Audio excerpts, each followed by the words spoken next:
मैं सबसे पहले आदरणीय प्रधानमंत्री जी का अभिनंदन करता हूं कि उन्होंने आज फिर बिहार के लिए एक समय निकाला और आज अनेक योजनाओं का शिलान्यास और उद्घाटन का कार्यक्रम रखा है।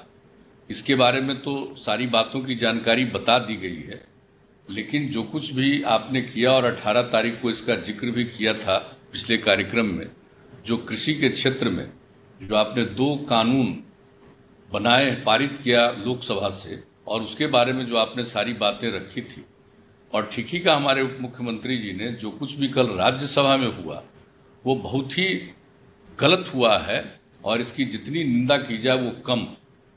आखिरकार किसी को कोई बात के बारे में स्पष्ट रूप से किसी बात को रखना चाहिए।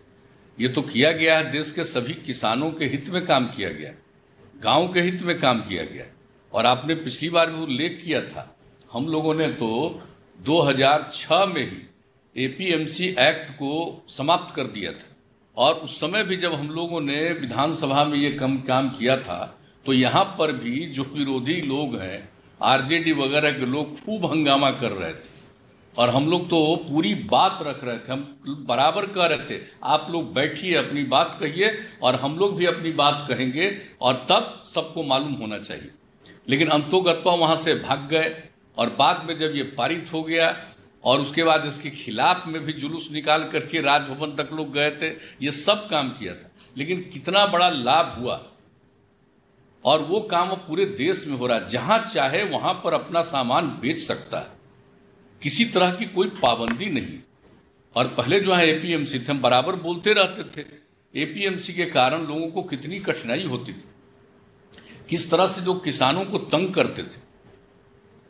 आप हमको तो अपनी तरफ से देखा था, हमने हाजीपुर में केला लेकर के किसान अपना जा रहा था कहीं बेचने के लिए, उसको बीच में ही पकड़ करके लोगों ने जिस तरह से तंग किया, इस तरह का जो होता था ये इतना बुरा था। तो जैसे ही हम लोगों को मौका मिला तो हम लोगों ने तो उसको खत्म किया। आज तो देश भर में खत्म हो रहा है।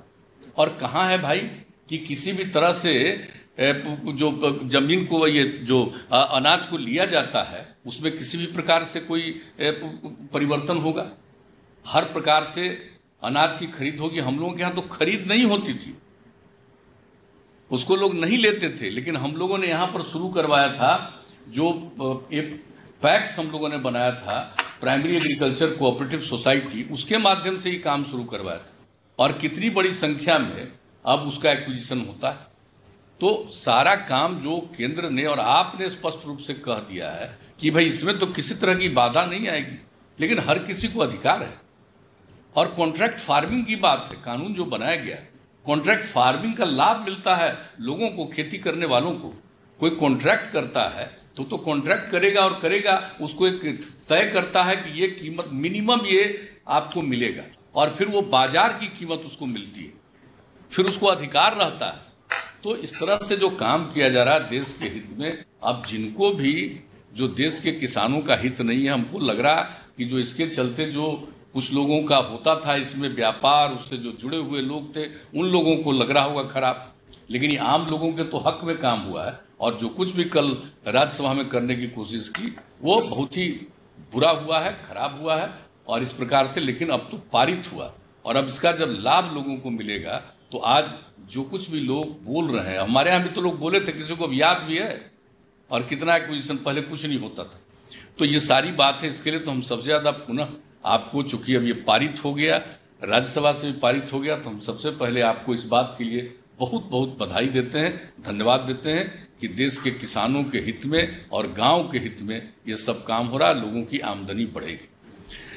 अब इसके अलावा आज जो काम हो रहा है सड़क के मामले में, तो सड़क के मामले में तो आपने जो कहा है, हम लोग तो बराबर कहते रहते हैं, 50,000 करोड़ से भी ज़्यादा का पैकेज है। और आज जो आप कर रहे हैं, जो आपने पैकेज में किया है, उसके अतिरिक्त भी इसमें कुछ योजनाएं आप लोगों ने की है, शुरू की है। तो ये बहुत खुशी की बात है, और ये सब काम हो रहा है। और मुझे तो खास करके बहुत प्रसन्नता है कि आज तो जो घर घर फाइबर योजना का शुभारंभ किया गया है, इतने गांव को, 44,595 गांव को ऑप्टिकल फाइबर से जोड़ा जाएगा। और जो कुछ में भी रविशंकर जी ने बताया है, और इसके लिए जो एक थोड़ा छोटा सा प्रेजेंटेशन दिया गया, लोगों को बहुत लाभ होगा। आज के युग में जो इसका एक महत्व हो गया है, अब हम लोगों का तो ये देश इतना गरीब है, लेकिन फिर भी 8 करोड़ से भी ज़्यादा लोग मोबाइल रखे हुए, सब लोग मोबाइल का यूज कर रहा है, इस्तेमाल कर रहा है, गरीब आदमी भी इस्तेमाल कर रहा है। तो अगर ये सुविधा मिल जाएगी तो बच्चों को, बच्चियों को पढ़ने की भी सुविधा इससे मिलेगी। अन्य प्रकार से कोई भी योजना हम लोग लागू करते हैं तो उस योजना का क्रियान्वयन ठीक ढंग से होगा। कोई भी आदमी अगर चाहेगा बाएं दाएं गड़बड़ करने का तो गड़बड़ी की गुंजाइश इसमें समाप्त होती है। तो ये सब चीज़ के लिए जो काम किया है मैं इसके लिए भी बधाई देना चाहता हूँ। और जो सड़कों का, पुलों का जो कुछ भी किया गया है इसके लिए तो विशेष तौर पर बधाई है। और ख़ास करके जो यहाँ पर हमने आपका जब कार्यक्रम यहाँ पर हुआ था 2017 में 14 अक्टूबर को, उस कार्यक्रम में मोकामा में, उसी में हमने अनुरोध किया था और कहा था कि जो हम लोगों का भागलपुर में जो एक पुल है तो उस पुल का भी इसको पूरे तौर पर करना चाहिए हम लोगों को। अब उसके बगल में उसको हम विक्रमशिला सेतु को जो हम देखने गए थे, ये लोग बना दिए थे 2002 तक में और बन गया था वो पुल, और उसके बाद इतना जाम होता था कि हमको पता चला तो हम व्यक्तिगत रूप से वहाँ जा करके, तो जब वहाँ पर गए हुए थे हम, और एक एक चीज़ को हमने देखा, उसका अप्रोच कितना पतला है, कितना बेकार बनाए हुए लोग हैं। तो हमने वहाँ पर टारगेट रखा कि जल्दी से जल्दी इसका अप्रोच 4 लेन करिए, वो भी हम देखने के लिए गए। और जब देखा तो हमने कहा कि भाई इससे काम नहीं चलेगा, इसके पैरेलल समानांतर और पुल हम लोगों को बनाना पड़ेगा। पहले लगा 2 लेन, फिर लगा 4 लेन। उस पर राज्य सरकार की तरफ से भी जो कुछ भी एक्विजिशन लैंड का या जो कुछ भी करना था वो सब भी किया गया।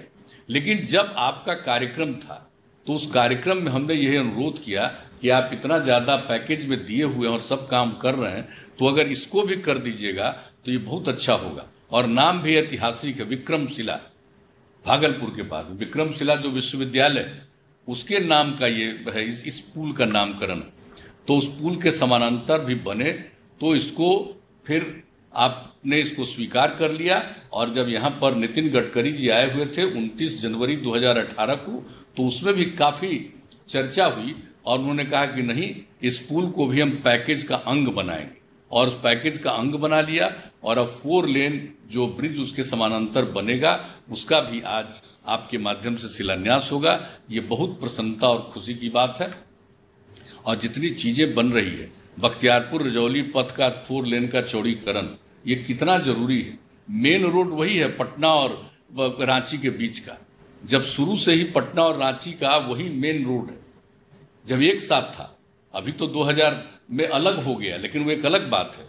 लेकिन उस रोड इतना ज़्यादा उस पर वाहन चलता है आज भी, तो उसका चौड़ीकरण बहुत ज़रूरी था।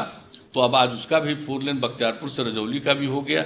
और आरा मोहनिया वाले के लिए तो हम लोगों ने कोशिश किया था, उसमें वो सफलता नहीं मिली, कोई पीपीपी मोड में आ गया था, लेकिन बाद में उससे वो निकल गए। तो फिर अंत में हम लोगों ने पुनः इसको लौटा दिया, लेकिन लैंड का एक्विजिशन पूरा कर लिया गया था। अब उसका भी चौड़ीकरण हो रहा 4 लेन, ये बहुत प्रसन्नता की बात है। और नरेंद्रपुर पूर्णिया पथ का 4 लेन का जो चौड़ीकरण कर रहे हैं, एक नया ब्रिज बनने जा रहा है, वो एक तरफ झारखंड एक तरफ बिहार, तो उसको मिला करके इसमें इतना आवागमन होगा कि वो बहुत ज़रूरी है। उसका भी काम जो किया जा रहा है। और इस तरह से जितनी भी सड़कें हैं, पटना में गंगा नदी के जो पुल है बना हुआ महात्मा गांधी सेतु, उसके भी पैरेलल 4 लेन का पुल का निर्माण होगा। तो इस तरह से अनेक जो काम होगा। और कोसी नदी पर बीरपुर से बीरपुर के बीच में फुलौत घाट पर ये जो बनेगा, तो बीरपुर से बीरपुर जो NH 106 पहले था, उसका शायद नंबर बदल गया है, तो ये पुल था, उसमें इसका ब्रिज का बनना, जो सड़क सड़क है, इसमें इस ब्रिज का बनना बहुत जरूरी है। तो लोगों को इससे काफ़ी सहूलियत हो जाएगी, इसलिए बहुत अच्छी बात है। और पटना में रिंग रोड बनाने का निर्णय हो गया और रिंग रोड बनाने की शुरुआत हो रही है। हम लोगों ने जो कुछ भी किया है, यहाँ पर एक सड़क हम लोग ऑलरेडी बना रहे हैं, तो उस सड़क का ही एक हिस्सा, और उसके लिए पूरा जमीन का एक्विजिशन पहले से हम लोगों ने किया हुआ। तो अब वहीं पर अभी हम हाल में जाकर के देख लिए हैं और वहीं से इसकी शुरुआत हो रही है। तो जो इसका पटना का जो बनेगा, तो ये बहुत उपयोगी होगा। और मैं समझता हूँ कि इसके लिए जो काम करने का शुरुआत किया गया है, ये बहुत उपयोगी है। और इस तरह की जितनी योजनाएं ली गई हैं, और हमको पूरा भरोसा है कि अभी पिछली बार जब ये मेरे हिसाब से जुलाई के अंत में ही कार्यक्रम था एक, और जो गांधी सेतु है उसका एक हिस्सा बन करके नए सिरे से तैयार हुआ था, उसके उद्घाटन में आए हुए थे मंत्री जी। तो उन्होंने, नितिन गडकरी जी, उस समय भी हमने उनको एक अनुरोध किया था 4 चीज़ों के बारे में। नेशनल हाईवे 80 में मोकामा लखीसराय मुंगेर पथ का चौड़ीकरण, नेशनल हाईवे 28 मुजफ्फरपुर बरौनी पथ का चौड़ीकरण, नेशनल हाईवे 31 में खगड़िया पूर्णिया पथ का चौड़ीकरण 4 लेन का, और नेशनल हाईवे 77 में मुजफ्फरपुर सीतामढ़ी सोनवर्षा पथ का चौड़ीकरण 4 लेन का। मैं इस बात के लिए बहुत हृदय से धन्यवाद देता हूं कि इसको भी केंद्र सरकार ने स्वीकार कर लिया है, और अब ये सब 4 लेन बनेगा तो आवागमन में इतनी लोगों को सुविधा होगी। एक ही अनुरोध हमारा है, अब ये सब काम तो हो गया है, एक ही है कि बहुत अच्छा दिल्ली से लेकर के गाजीपुर तक का बन गया है, लखनऊ होते हुए इतना बड़ा 8 लेन सड़क बन रही है और लगभग पूरा हो रहा है। तो गाजीपुर से बक्सर बहुत दूर नहीं है, मात्र 16-17 किलोमीटर है, और अगर उसको जोड़ दिया जाएगा अगर बक्सर से, तो हम समझते हैं कि इतनी बड़ी सुविधा हो जाएगी कि एक वैकल्पिक सड़क दिल्ली के लिए भी मिल जाएगा, लखनऊ जाने के लिए भी मिलेगा, और यहाँ भी सब जगह जो 4 लेन का हो रहा है, तो आपको इसका फायदा दूसरे राज्यों को भी बहुत ज़्यादा मिलेगा। तो मेरा एक ही विनम्र रूप से प्रार्थना है कि ये जो लखनऊ से गाजीपुर के हदरिया गांव तक है पूर्वांचल एक्सप्रेसवे विकसित किया जा रहा है, वो बक्सर तक उसको अगर बढ़ा दिया जाए तो बहुत लाभ होगा लोगों को। तो ये हम जरूर कहना चाहेंगे। और पिछली बार भी हमने कहा था कि इंडो नेपाल बॉर्डर के किनारे जो सड़क बन रहा है वो 7 किलोमीटर की सड़क बन रही है। अब इंडो नेपाल बॉर्डर के किनारे वाली सड़क को भी अगर केंद्र सरकार पूरे तौर पर ले करके इसका भी 4 लेन चौड़ीकरण अगर करेगा तो बहुत लाभ होगा। और अभी भी आप जो देख रहे हैं कि जिस तरह से स्थिति हो रही है बॉर्डर के पास इधर उधर, तो हमको लगता है कि सड़क को हम लोगों को पूरे तौर पर और थोड़ा जो है ज़्यादा उसमें आवागमन बहुत होगा। तो ये जो 7 मीटर वाला है इसको भी अगर ले करके इसको और चौड़ीकरण कर दिया जाए तो बहुत अच्छी बात होगी। हमारा तो यही विनम्र आग्रह होगा। उसके बाद जितना काम हो गया, अब क्या होना है, हम लोगों का तो पहले से तय था कि 6 घंटा में पटना पहुंचेंगे राजधानी अधिक से अधिक कोई भी दूर दराज इलाके से। अब वो हो गया तब 5 घंटा का लक्ष्य रख दिया। हम लोगों ने यहाँ पर भी जो सड़कों के निर्माण पर काम किया है और उसके लिए पॉलिसी हम लोगों ने बनाई कि सड़क का निर्माण ही सही नहीं, उसका मेंटेनेंस बहुत जरूरी है। उसी तरह से पुल का मेंटेनेंस हमने यहाँ अपने डिपार्टमेंट को कहा कि जिस तरह से रेलवे में ब्रिज का मेंटेनेंस किया जाता है, रोड को भी ब्रिज का मेंटेनेंस करना चाहिए। तो हमारे यहाँ तो उसके लिए भी काम शुरू हो गया और हम लोगों ने सड़क को और ब्रिज के मेंटेनेंस को हिस्सा बना दिया गया है लोक शिकायत निवारण कानून का अंग।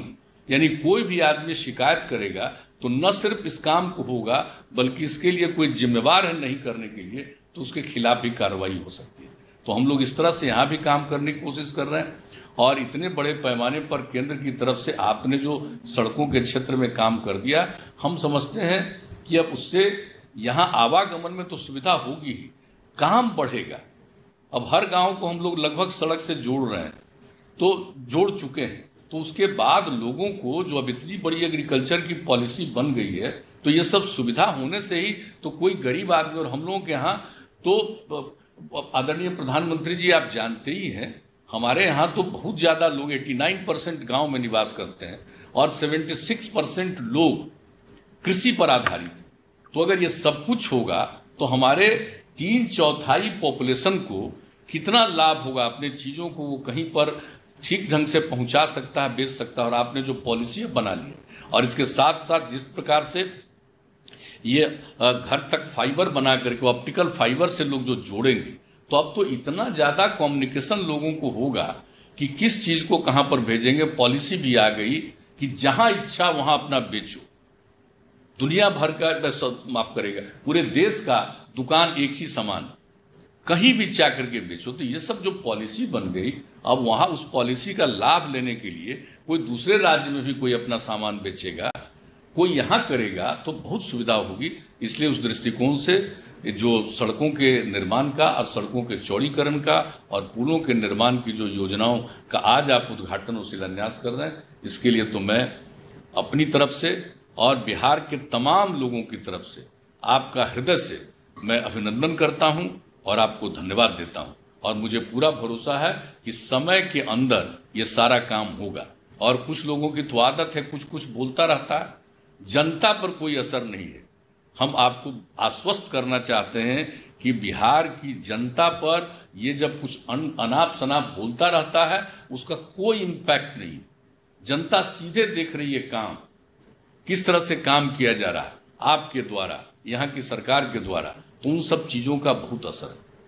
तो ऐसी स्थिति में और जितना काम हो रहा है और जिस तरह से निर्माण का कार्य हो रहा है, ये कोविड के कारण तो बहुत चीज़ थोड़ा व्यवधान आया, लेकिन फिर भी उसके बावजूद भी सारा काम जिस ढंग से किया जा रहा है, तो उसके चलते लोगों के मन में एक प्रसन्नता का भाव है और लोगों को बहुत भरोसा है कि उनका भविष्य ठीक होगा और जो आने वाली नई पीढ़ी है उसका भविष्य उज्जवल होगा, ये हमको पूरा भरोसा है। और हम आपको यही आश्वस्त कर देना चाहते हैं कि हम लोग पर्यावरण के लिए जो सोचते रहते हैं, हर जो भी सड़क जहाँ भी बनवा रहे हैं उसके दोनों किनारे हम लोग साथ साथ वृक्षारोपण भी करवा रहे हैं और उसके साथ साथ कर दिया है कि अगर सड़क ऊंचा है तो उस पर एक ही रो नहीं अनेक रो का उसमें हम लोग वृक्ष लगाने का निर्णय कर चुके हैं।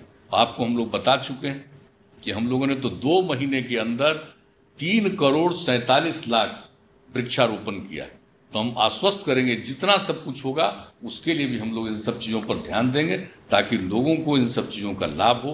तो आज के इस अवसर पर पुनः आपका बिहार के लोगों के लिए जो कुछ भी सौगात दिया है आपने, इसके लिए मैं आपका पुनः अभिनंदन करता हूं और आपको धन्यवाद देता हूं और अपनी बात समाप्त करता हूं।